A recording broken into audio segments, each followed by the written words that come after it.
दर्शकों स्वागत है आपका विधि से यूटी न्यूज में। मैं हूं कृष्णकांत सिंह। अब देखते हैं दिन भर की खास खबरें। श्रावण मास के चलते हो रहा है पार्थिव शिवलिंग का निर्माण। शिव कृपा के पात्र बन रहे शिव भक्त।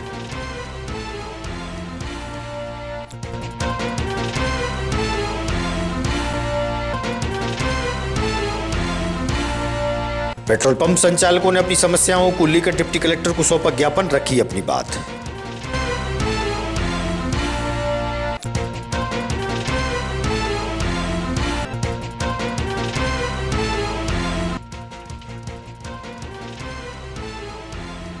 और विद्युत तार के टूटने से महिला को लगा करंट, इलाज के लिए भर्ती कराया गया जिला अस्पताल में।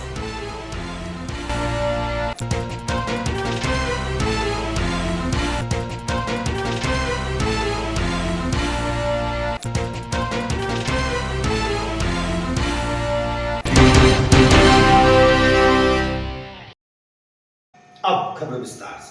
श्रावण मास का पवित्र माह शिव भक्तों के लिए भक्तिप्रद होता है। श्रावण मास में शिव भक्तों द्वारा निजी गार्डन में पार्थिव शिवलिंग का निर्माण कर धर्म का लाभ लिया जा रहा है। बड़ी संख्या में धर्मप्रेमी महिलाएं व पुरुष पार्थिव शिवलिंग निर्माण कर रहे हैं। वहीं शिव महापुराण कथा का वाचन पंडित संतोष शास्त्री द्वारा किया जा रहा है।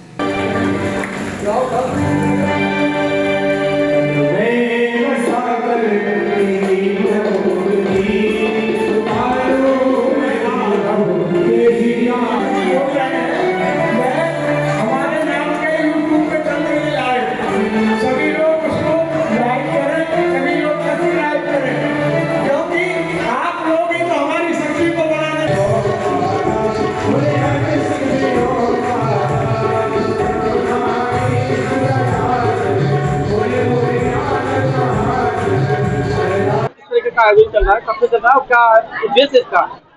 ये आयोजन सभी नगर के धार्मिक और प्रबुद्ध जनों के द्वारा पिछले 11 वर्षों से चल रहा था। अब 12वें वर्ष में प्रवेश किया है। ये कार्यक्रम 13 तारीख से 19 तारीख तक है। 19 तारीख को भगवान की शोभा यात्रा 4 बजे यहाँ से आरंभ होगी। सभी भक्तगण नेत्रवती गंगा तक जाएंगे और भगवान भोलेनाथ की विदाई करेंगे। शोभा यात्रा और कलश यात्रा।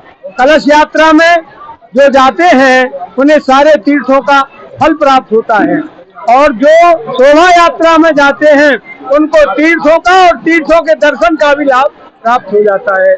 इसीलिए सारे नगर के वासियों से निवेदन है कि 19 तारीख को भगवान की इस शोभा यात्रा में सम्मिलित हो। आज इस कथा में राम जन्म महामहोत्सव हुआ राम कथा के माध्यम से, और हमारे सभी प्रबुद्ध यजमानों ने मिलकर के शिवलिंगों को बनाया। माता बहनों ने शिवलिंग का निर्माण किया और सबने अभिषेक किया। यह क्रम प्रातः 9 बजे से शिवलिंग निर्माण होते हैं और 2 बजे से 5 बजे तक कथा होती है। 6 बजे तक कथा के बाद फिर विसर्जन होता है, आपके समक्ष है। ऐसा ये प्रतिदिन होता है और पिछले 11 वर्ष और अब 12वीं वर्ष में प्रवेश हुआ है। पंडित परम पूज्य संतोष जी शास्त्री के नेतृत्व में कभी राम कथा कभी शिव कथा का पारायण हो गया है। तो हजारों लाखों जो है पार्थिव शिवलिंग का निर्माण होता है, उनकी विधिवत पूजन होती है। उसी दिन उनका विसर्जन होता है। विसर्जन अंत में जो है जब सभा होता है तो पूरे शहर में एक भव्य जुलूस निकाला जाता है। रथ यात्रा जुलूस यात्रा निकाली जाती है। तो ये आयोजन बढ़िया विगत 12 वर्ष से चल रहा है।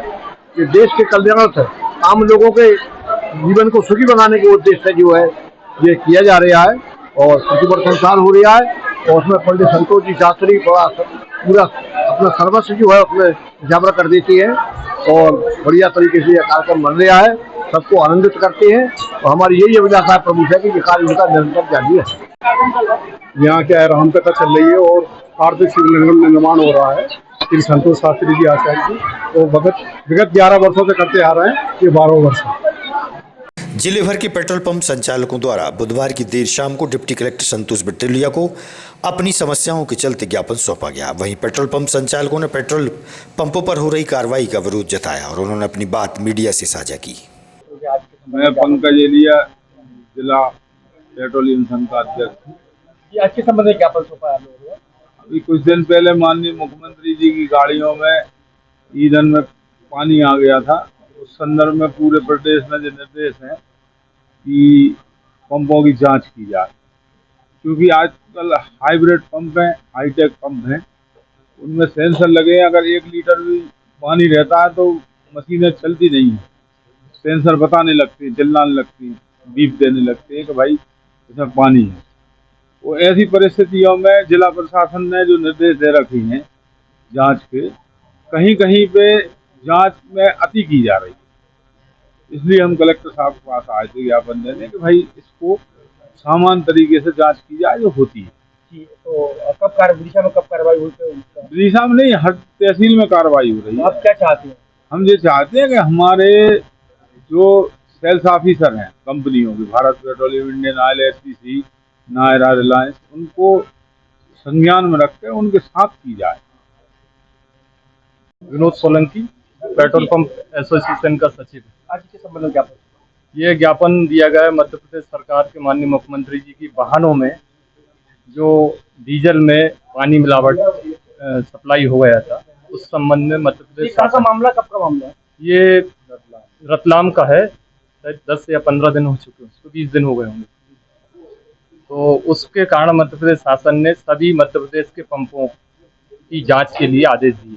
उसी तारतम्य में जो जांच की जा रही है, फूड ऑफिस है, नापतोल है, तो हमारा सभी पंप वालों की मांग, एसोसिएशन की मांग है कि एचपीसीएल के सेल्स ऑफिसर, आईओसीएल के सेल्स ऑफिसर, नायरा और अदर्स जो भी कंपनियां हैं, उनके सभी के सेल्स ऑफिसर की निगरानी में एक उचित जांच की जाए, ताकि किसी प्रकार की कोई डीलरों को परेशानी ना। किसके नाम ज्ञापन सौंपा आपने? माननीय कलेक्टर महोदय। अजाक्स द्वारा सीएल बंसकार को निर्विरोध जिलाध्यक्ष चुना गया। अजाक्स कार्यालय में संगठन के पदाधिकारियों ने उन्हें बधाइयां दी और स्वागत किया। अजाक्स के द्वारा जो नई जिम्मेदारी मिली है, किस तरीके से निर्वाह करेंगे और क्या जो आप लोगों से उम्मीद रखे हुए हैं, किस खड़े उतरेंगे आप? क्योंकि हम सम्मानीय गोलिया जी के साथ वर्षों से कार्य कर ही रहे थे और अभी भी कार्य निरंतर उनके मार्गदर्शन में ही चलेगा, क्योंकि अभी सर ने बताया कि ये संवैधानिक संस्था है, इसका निर्वाचन 3 वर्ष में होता है, तो उसी के संबंध में अभी निर्वाचन हुआ और मुझे सभी जो हमारे SC/ST कर्मचारी साथी हैं निर्विरोध चुना है और जो कुछ काम अभी चल रहे हैं उनको और गति देंगे और आगे जो हो सकता है वो और भी अच्छे काम हम लोग करेंगे। गोलिया जी का सहयोग मिला, भगवान की कृपा नहीं मिली आपको? भगवान की तो कृपा सबसे पहले भगवान की बात कर रहा हूं। सबसे पहले भगवान की कृपा है। दूसरी बात, हमारे पास में भी एक भगवान जी खड़े हैं, दो भगवान जी खड़े हैं हमारे पास में, लेकिन ऊपर वाला जो सबका भगवान है वो मेरा भी भगवान है और उसकी कृपा हमेशा मेरे ऊपर और आप सभी के ऊपर बनी रहती है और बनी रहेगी।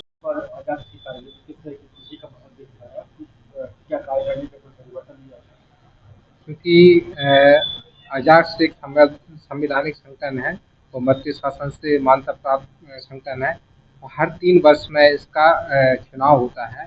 अभी 29 जून को अजाक्स का चुनाव हुआ है, तो इसमें नवीन कार्यकारिणी बनाई गई हुई है। उसमें हमारे जो छोटे भाई हैं CL बंसकार जी, उनको निर्विरोध जिलाध्यक्ष चुना गया है सभी जिले के वासियों ने। तो उसी तारतम्य में आज यहाँ बैठक रखी गई है और जिले के सभी नवी जो पदाधिकारी हैं उनके एक दूसरे का परिचय हुआ है और सभी को अपने अपने क्षेत्र में कार्य करना है, जैसा कि पूर्व की तरह हम काम करते रहते हैं, तो इसलिए आज यहाँ पर बैठक रखी है। इसके साथ ही हमने एक यहाँ पर SC/ST के जो गरीब बच्चे हैं उनके लिए एक निःशुल्क कोचिंग की प्रारंभ की है, तो उस विषय में भी आज चर्चा हुई है। इस कोचिंग को और कैसे प्रचार प्रसार किया जाए जिससे कि जो गरीब बच्चे हैं उसको इसका लाभ। शहर से कुछ किलोमीटर की दूरी पर ग्राम डावर निवासी महिला को विद्युत करंट के कारण जिला अस्पताल में भर्ती कराया गया है।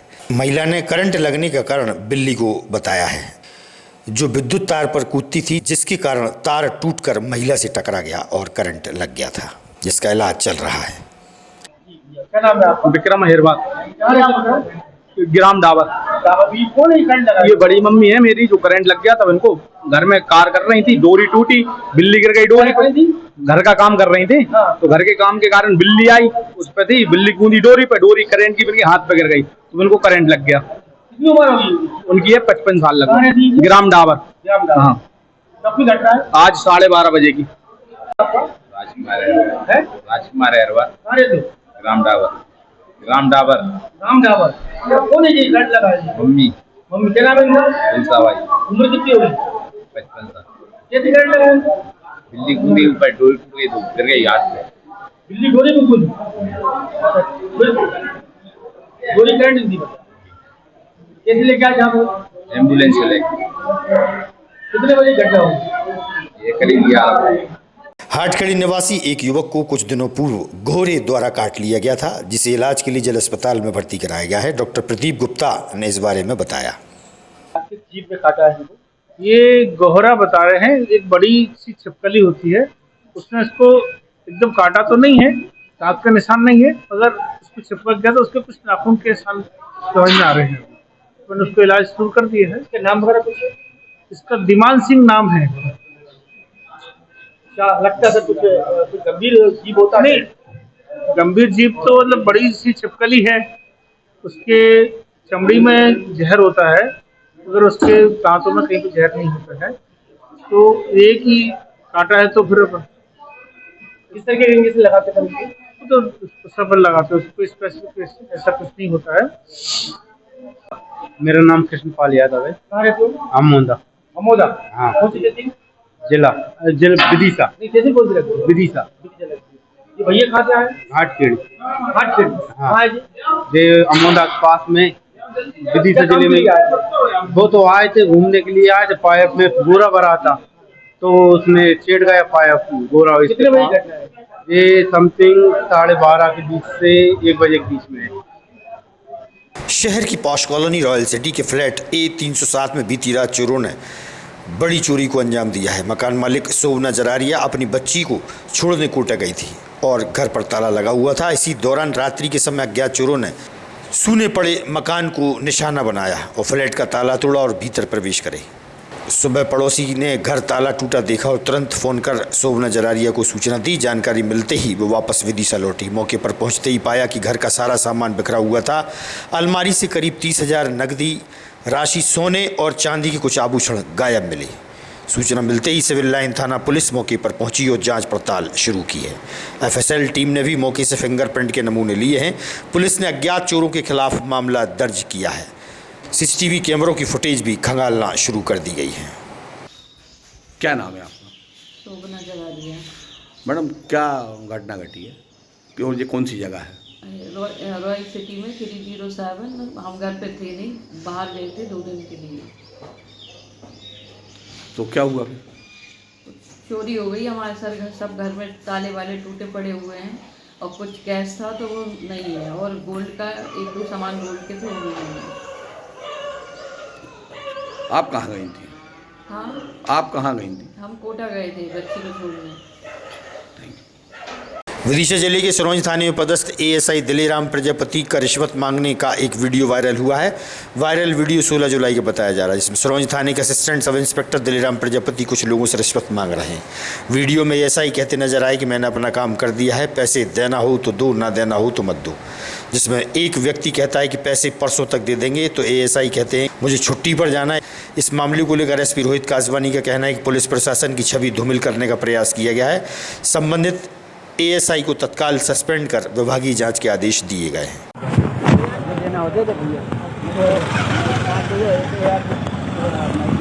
आपकी इच्छा है, मैंने आपको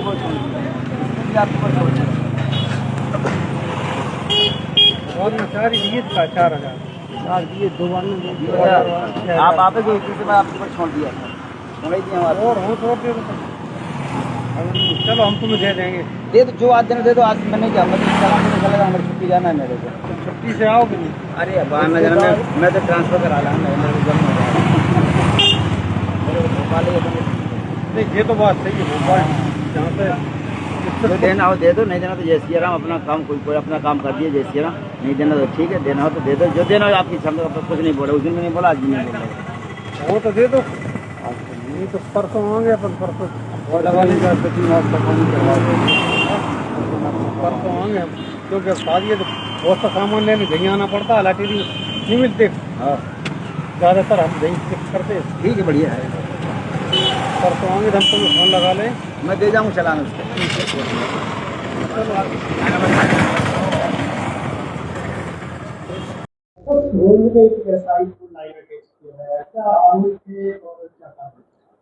थाना सिरोंज अंतर्गत एक एएसआई जो थे, उनकी एक वीडियो वायरल हुई थी जिसमें कुछ पैसे के लेन देन के बारे में बातचीत की जा रही थी।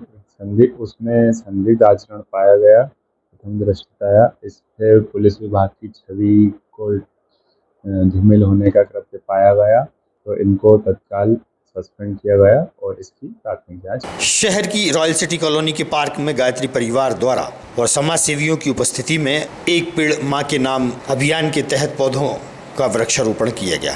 कार्यक्रम संयोजक एवं पूर्व जिला समन्वयक गायत्री परिवार के मुकेश श्रीवास्तव ने बताया कि पूर्व लायंस क्लब अध्यक्ष एवं राष्ट्रीय मीडिया प्रभारी अखिल भारतीय स्वर्णकार महासभा के लॉयन अरुण कुमार सोनी, नगर पालिका के पार्षद शैलेंद्र सरवैया, जन अभियान परिषद के कोऑर्डिनेटर दीपक बौथम, गायत्री प्रज्ञापीठ के प्रमुख ट्रस्टी राजाराम पवार सहित शहर के वरिष्ठ और गणमान्य लोग मौजूद रहे। इस मौके पर गायत्री प्रज्ञापीठ की ट्रस्टी डॉक्टर लोकेश्वरी नेमा ने भी जानकारी दी। उन्होंने बताया कि वृक्षारोपण हेतु पौधे गायत्री परिवार महिला मंडल की बहनों द्वारा तैयार किए गए हैं। इस कार्य में अंबिका कुमार, सुमन श्रीवास्तव, शोभा पवार, गीता यादव, सुषमा गोयल, सुधा जैन एवं सुमन भदौरिया आदि का विशेष योगदान रहा। आह्वान के तहत एक वृक्ष माँ के नाम के अंतर्गत हम सब लोग एक वृक्षारोपण कर रहे हैं और अभी कलेक्टर साहब से भी हमें गायत्री परिवार को सबको बुलाया था, तो वहाँ भी हम लोग गए थे। तो वहाँ पे एसडीएम कार्यालय में और तहसील कार्यालय में हम हर एक व्यक्ति एक ट्री गार्ड के साथ एक पौधा लगा रहा है। कम से कम 50 लोगों की लिस्ट अभी हो गई है तैयार, तो एक ट्री गार्ड भी अपनी तरफ से खरीदेंगे और पौधा भी लगा देंगे, ऐसा कलेक्टर साहब ने बोला है। वहाँ हमारे इसमें एसडीएम कार्यालय, तहसील कार्यालय आप लोग वृक्षारोपण कीजिए। उसी के अंतर्गत आज रॉयल सिटी पार्क किया गया। अभी की योजना में अपना गांधीनगर कॉलोनी में 2 पार्क हैं वहाँ। जी भाई साहब बताएं, आज क्या कार्यक्रम रखा गया है और किस लिए आप लोग? मैं लायन अरुण कुमार सोनी, राष्ट्रीय मीडिया प्रभारी, अखिल भारतीय स्वर्णकार महासभा, पूर्व अध्यक्ष लायंस क्लब। आज यहाँ पर गायत्री परिवार के द्वारा इस बगीचे में, गार्डन में वृक्षारोपण कार्यक्रम किया गया है। जैसे कि मोदी जी की इच्छा है एक पेड़ माँ के नाम, उसको चरितार्थ करते हुए और माँ गायत्री की कृपा से ये सभी गायत्री साधक यहाँ पर उपस्थित हुए हैं और सभी लोगों ने अपने अपने हाथ से एक एक वृक्ष यहाँ लगाया है और ये संकल्प लिया है कि इस वृक्ष को बड़े होने तक वो उसका पूरा ध्यान रखें। रॉयल सिटी में वृक्षारोपण का कार्यक्रम गायत्री परिवार के द्वारा किया गया है। एक पेड़ माँ के नाम प्रधानमंत्री जी का आह्वान है, उसके तहत ये वृक्ष पौधों को लगाया गया है। हम चाहते हैं कि कॉलोनी वासी वृक्ष की सुरक्षा करें, पौधों की सुरक्षा करें और किसी प्रकार का कोई नुकसान न पहुंचाएं। ये आपके लिए ही है। बड़े हो के आपको ही पौधे बड़े होंगे तो आपको ही इसका लाभ मिलेगा। आगामी खबरों के लिए आप देखते रहिएगा दिल्ली से न्यूज़। हमें दीजिए इजाजत। नमस्कार।